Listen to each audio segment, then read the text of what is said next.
Hey everyone, so this video I'm going to go over the supply and demand zones and how to draw those. You're going to drawing the supply and demand zones. So for the supply zone, you're going to draw a point where it's high, like high points. Like this one would be one, this one would be one, this could be one, this could be one, this could be one, these could be one, this one. Supply zone is going to be the roof or the top. Just remember it as the roof. And then the demand zone is going to be the floor, so the bottom. And how you'll draw these. So I'll go over that real quick. Just 1 second. Sorry guys, my allergies are really bad right now. If I sound weird. So you're going to draw it from the wick to the body of the down candle for the supply zone. So there you go.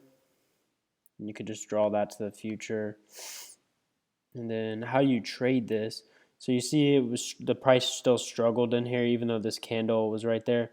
Well, you would just wait for the next candle to, like this one right here, to drop. And then how you would trade that is you just go to the 30-minute chart, because I always mark everything off the hour chart. So unless I'm swing trading.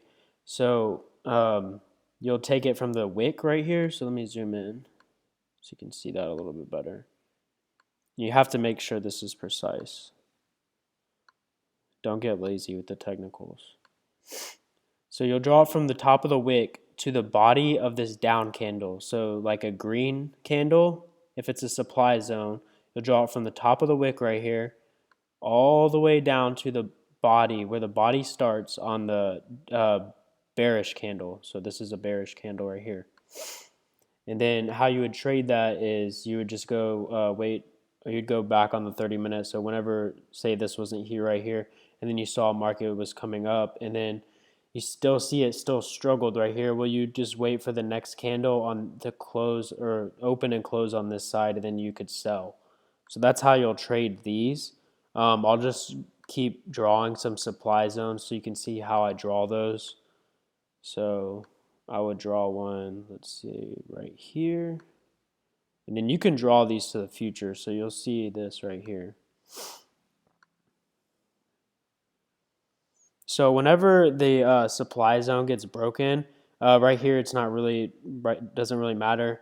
But it did break through right here. So, and then whenever it breaks through, it'll retest it. And if it respects it like it did on this candle, it was acting, this zone right here, the supply zone was now acting as the demand zone. So that would have been a buy right there. But then you see, oh, well, it came back down. So you wouldn't have really caught too many pips right there. But then it broke through and then retested, and then now is acting as the supply zone again. So that would be a sell. So, and then it did a little double top right here kind of formation. It was just respecting the zone. So it did end up dropping right here. Ended up dropping about 55 pips, 50 pips. And then same thing right here. It still respected it, even these long wicks, because the candles were still on the side.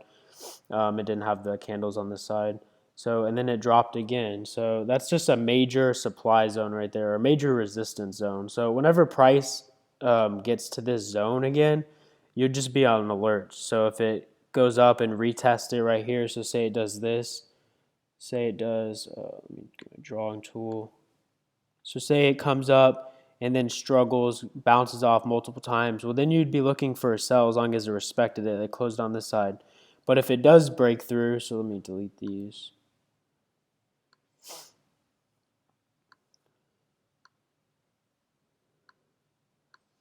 So if the price went up and then broke through, well, you would wait for the retest to bounce off a couple times right here and use your other confirmations, of course, for a buy. So then that would be, this supply zone would now be acting as the demand zone, because the demand zone is the floor. So whenever it'll break through a supply zone, then it'll retest the supply zone. It'll be a demand zone now. So that's how I draw the supply zones. I'll keep drawing these so you can see a bigger picture of how I draw these. So I'll just draw a couple real quick so you can see these, and then I'll go over the demand zones. So here's one right here, of course.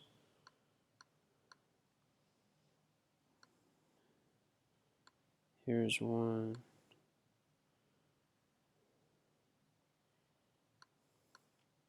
And you'll see this little zone, it bounces off multiple times. So like whenever you got in this one, because it went and then broke through right here, your buy, a good take profit, you could use fib of course also, but a good like zone to look out for would have been this zone, because this is a supply zone right there. So that would have been a good take profit zone, and you see it did hit that and struggle, that bounced down, then it came back, and then it didn't really break through much of it. So then you could have sold because it acted as the supply zone, and then it dropped, and then another good take profit would have been this little demand zone right here, if that makes sense.